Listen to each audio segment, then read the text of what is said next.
Yang saya hormati dan sangat kita muliakan tamu safari Ramadan dari Palestina.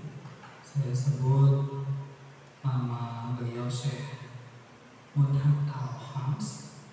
Mudah-mudahan zahir ya maksudnya.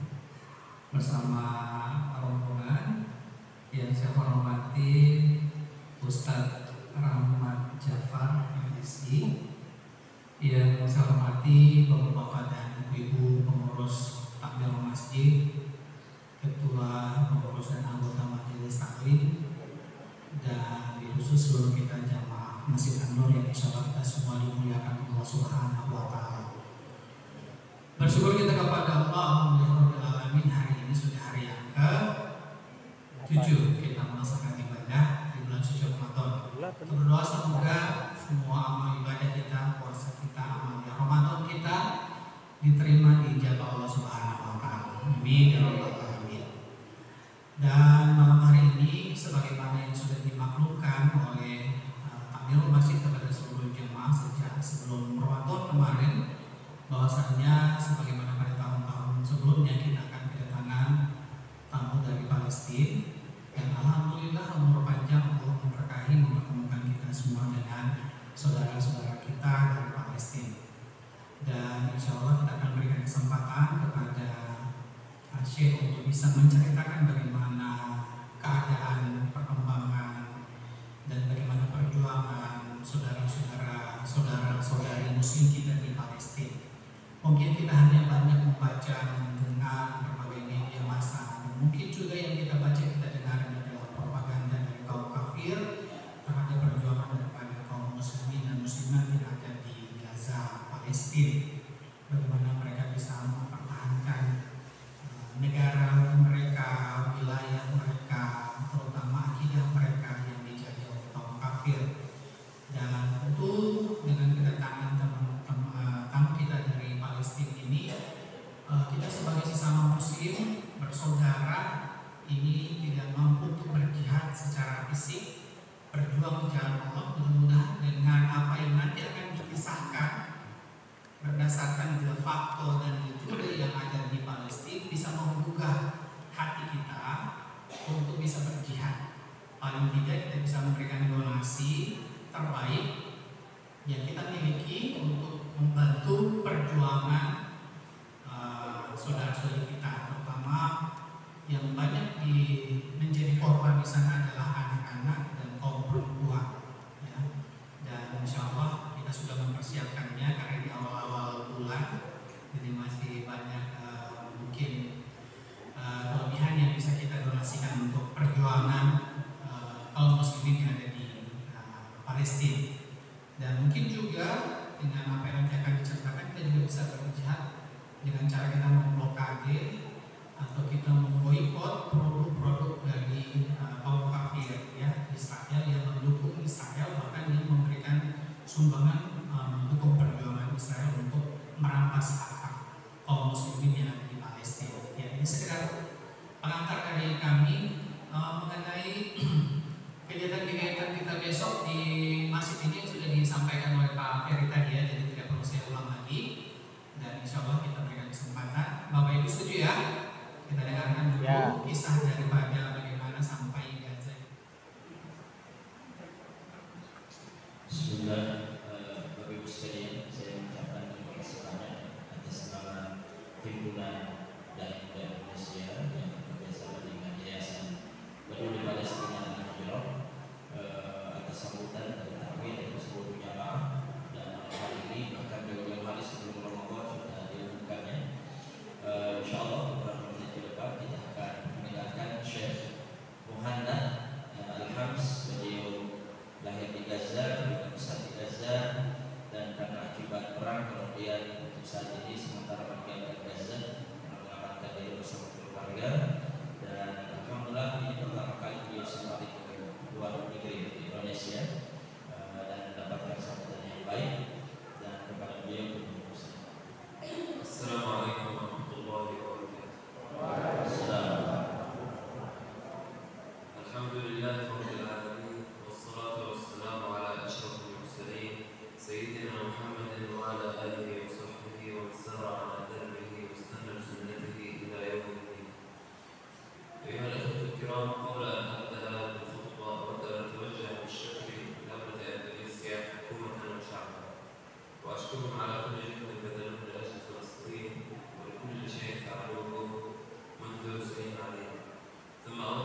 kontribusi kepada bangsa Palestina, sehingga dengan support itu kemudian mereka bisa bertahan.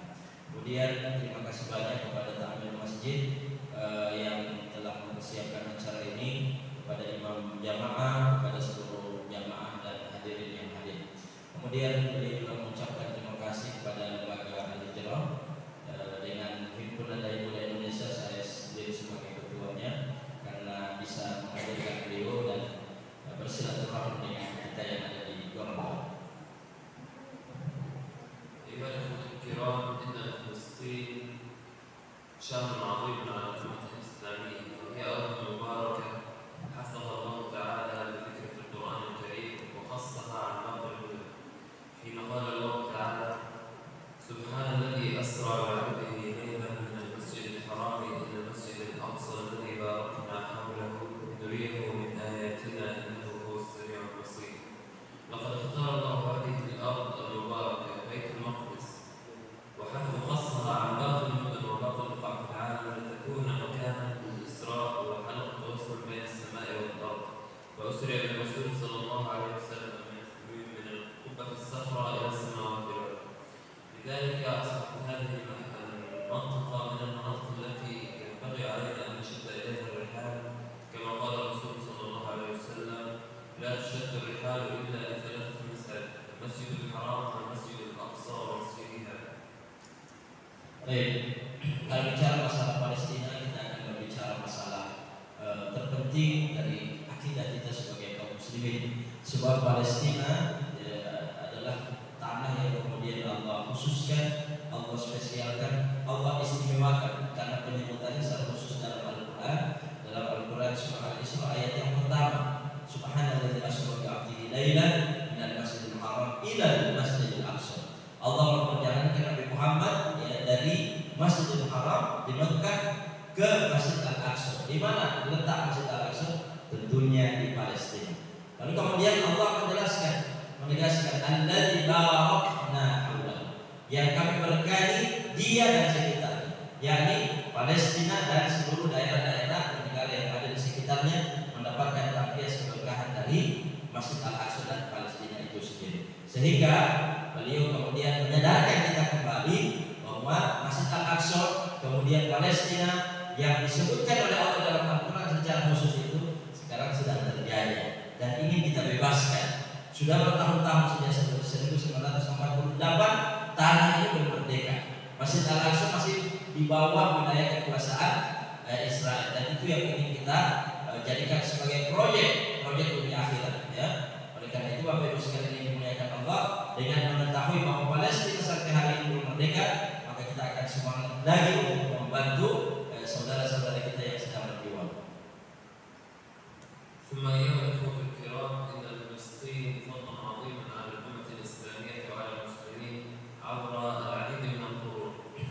ففي فلسطين المدينة الشهيرة التي كلنا سمعنا عنها، مدينة غزة، التي تعتبر هي قلعة الشامخة الصامتة التي صمدت في وجه الاحتلال وتحدته، غير أن كل المسلمين كانوا ينظرون إلى الانتهاكات التي تحدث في المسجد الأقصى ولم يحركوا ساكنا.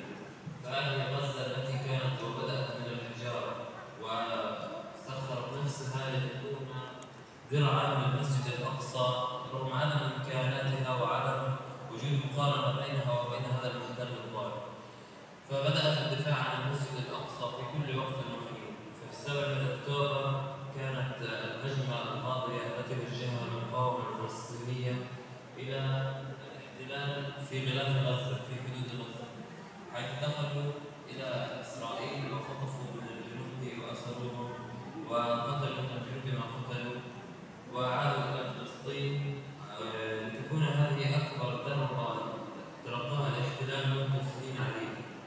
ثم بعد ذلك ظن المقاومة الفلسطينية حسب تقديراتهم أن المحتل هذا لن يقصف غزة ولن يجرؤ، لأن فيها إسراء الذين يخافوا على حياتهم، إلا أنه لم يكترث بحياتهم وبدأ قصف غزة بكل ما أوتي من قوة وبكل وحشية، حيث أنه قتل من الأسرى أيضا، من أسراهم ما يزيد عن 15 أسير.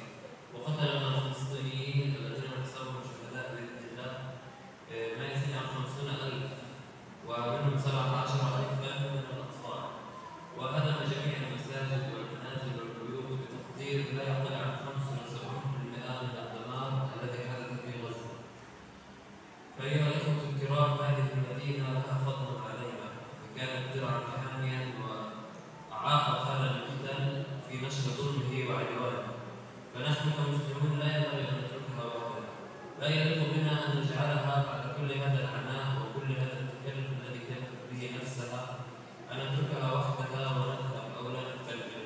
يجب علينا أن نمد كل ما استطعنا من أنفسنا وأموالنا وأولادنا وتعليمهم بأن المسجد الأقصى المبارك هو أولى القبلتين، وأنه يجب أن يكون قبلتنا للتحرير، وأن يكون لكل شخص فينا كمسلم مكانة خاصة في قلبه لفلسطين لا تتزعزع، أي أن عقيدتنا كمسلمين لن تكتمل إلا إذا وجدنا في قلوبنا وفي أنفسنا ودعائنا وصلواتنا المسجد الأقصى حاضر.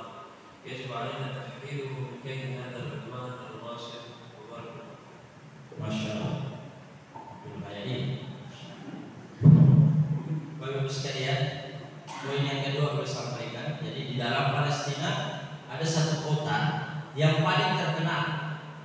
Saya yakin pasti semua pernah mendengarkan kota ini, yakni kota Gaza.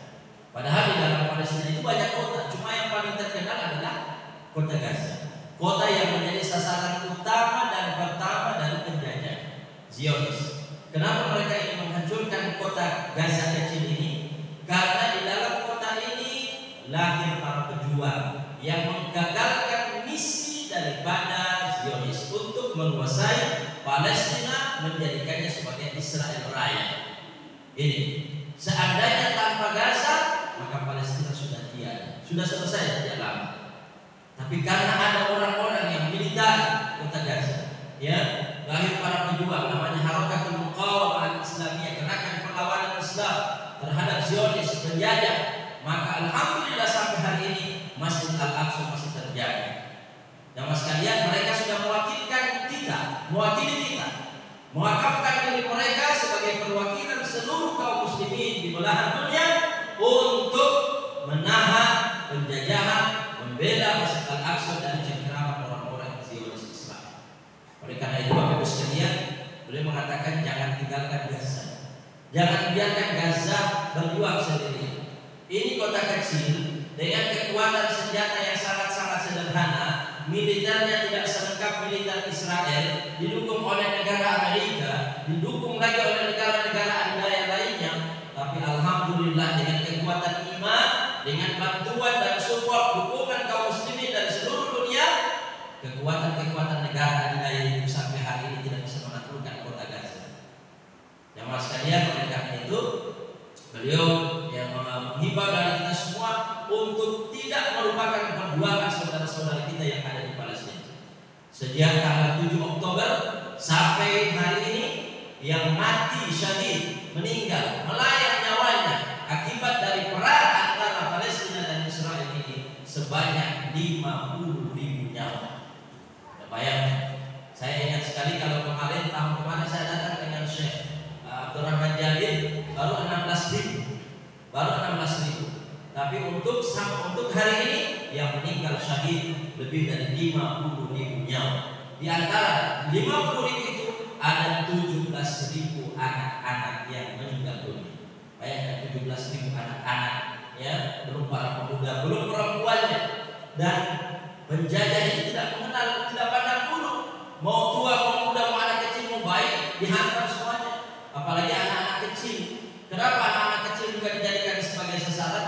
Karena mereka kalau dibiarkan akan menjadi para pemuda dan para pejuang. Kenapa ibu-ibu yang selalu menjadi sasaran, apalagi ibu-ibu yang masih produktif? Karena dari rahim-rahim mereka akan lahir para pejuang. Oleh karena itu, tanpa ada perasaan kemanusiaan, saudara-saudara kita dibantai oleh para penjajah, maka tidak boleh kita biarkan. Dan akidah kita tidak akan pernah sempurna kecuali dengan membebaskan Masjid Al-Aqsa, karena dia adalah ulal qiblatain. Masjid Al-Aqsa adalah kiblat pertama kaum muslimin. 16 bulan Nabi dan para sahabat sholat menghadap ke kiblat itu, menghadap ke Masjid Al-Aqsa itu. Saya masjidain, kemudian masjid kedua yang dibangun setelah Masjidil Haram dibuka bumi. Rasulullah SAW ditanya, masjid apa yang pertama kali dibangun yang dibuka bumi ya Rasul? Rasul menjawab, Masjidil Haram. Kemudian setelah itu wahai Rasul menjawab, Masjid Al-Aqsa. Maka Masjid Al-Aqsa adalah masjid tertua kedua setelah Masjid Al-Haram. Jangan lupakan. Kemudian dia juga dikatakan Salisul Haramain, dia menjadi masjid haram yang ketiga. Maka di dalam hadis Nabi SAW kemudian disampaikan. Jangan melakukan perjalanan dalam rangka beribadah kecuali ketiga masjid. Masjid yang pertama adalah Al-Haram, masjid yang kedua Al-Aqsa, wa masjid hada, dan masjid yang ketiga adalah Masjid Nabawi. Apa pesan Nabi dari hadis ini? Sebagaimana kita kaum muslimin berkeinginan sekali untuk datang haji dan umroh, berkunjung ke Makkah dan Madinah, Masjidil Haram dan Masjid Nabawi, maka seharusnya seperti itulah kita berkeinginan untuk datang berkunjung ke Masjid Al-Aqsa, karena itu adalah bagian dari akidah kita.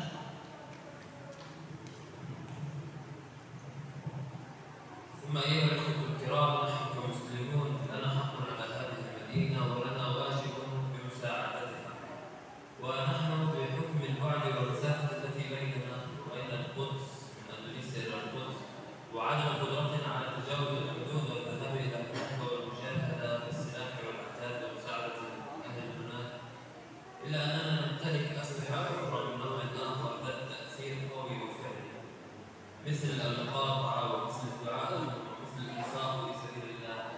مثلا في الدعاء يا إخوة قال الله تعالى: وقال ربكم ادعوني يستجب لكم، فيجب علينا أن ندعو له، لأن الله قال سيستجب، قال ادعوني استجب مباشرة، لا يوجد حتى ولا حرف في العطف، ادعوني استجب، يعني إذا نحن في كل صلاة وفي كل سجود وفي كل ركوع دعونا لهم ولأطفالهم ولشيوخهم، نكون لم نوفي من حقهم شيئا، فهذا أقل واجب لنا تجاههم، فيجب علينا أن ندعو لهم بأن يوفقهم الله وأن يعيد لهم أرضهم وأن يصبرهم على فقدهم وعلى ألمهم وأذاهم، وتقبل الله تعالى.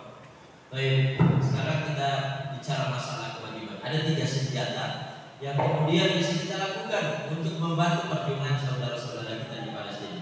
Yang pertama senjata itu adalah doa. Nabi mengatakan ad-du'a silahul mu'min. Doa adalah senjata orang yang beriman. Selain dia senjata, maka gunakan. Jangan sampai disia-siakan. Dan setiap mukmin berhak untuk memanjatkan doa. Doanya dipanjatkan dengan niat yang tulus, hati yang ikhlas, ada potensi untuk diijabah. Allah berfirman, "Ud'uni astajib lakum." Berdoalah kepadaku, niscaya aku akan kabulkan doa kalian. Selagi Allah meminta kita untuk berdoa dalam sholat kita, dalam ruku kita, dalam sujud kita, dalam semua ibadah-ibadah kita, jangan lupakan Palestina. Mereka sekarang sedang membangun, ya, Gaza. Setelah gencatan senjata, warga-warga Gaza kemudian kembali ke tempat tinggal mereka, tapi sudah tiada. Tempat tinggal mereka sudah rata dengan tanah. Maka mereka mulai membangun kemah-kemah untuk mereka bertahan hidup.